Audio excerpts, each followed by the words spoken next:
is the most rotten institution dito. You will find out its cover. Walang limit ang yung pork barrel, pati yan si Romualdez. He's wallowing, pati yan si Romualdez. He's wallowing. Lumulunok daw ng pera si Speaker Martin Romualdez. Ang sabi ni Tatay Digong, talaga lang? Ano ito? Wala namang extraordinary fund. In fact, may COA report na last year, ang savings ng House is around 4.8 billion pesos. Savings yan. So tingnan mo, kung ibang Speaker of the House yan, ubos yan. Yung savings, pwedeng ibulsa. Totoo. Pero, binalik ng ating Speaker Martin Romualdez, yung 4.8 billion. Kaya, ang hirap naman sabihin na itong si Speaker Martin Romualdez ay nagtatamasa. Dahil, bakit pa niya ibabalik yung 4.8 billion?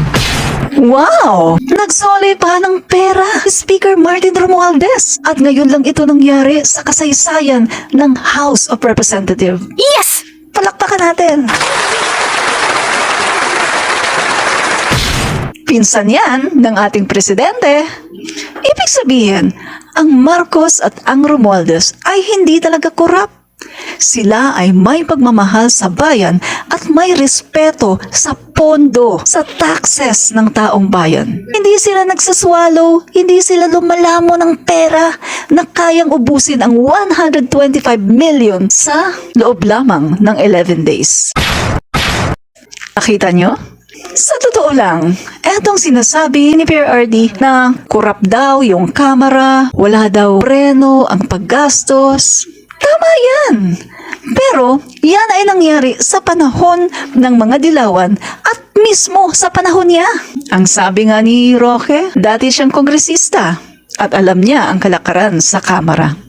Pero nagbago yan nang si Speaker Martin Romualdez na ang leader ng kamera.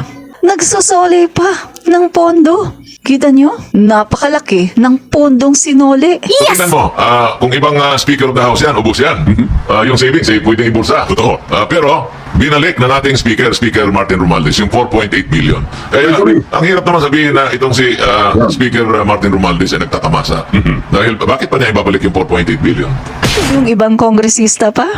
Walang ibabalik, walang isusoli dahil lahat ay gagastusin. Pero si Speaker, napakaganda ng kanyang record na sinisira ng mga politiko na mga spoiled brat.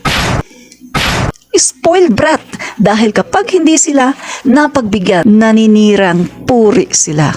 At sila ay galit na parang mga aso na umaatungal sa araw-araw. Kakalungkot, kung sino pa yung nagsabi na spoiled brat daw si PBBM, ay siya naman pala ang spoiled brat at ang kanyang anak. Peace! Huwag magalit!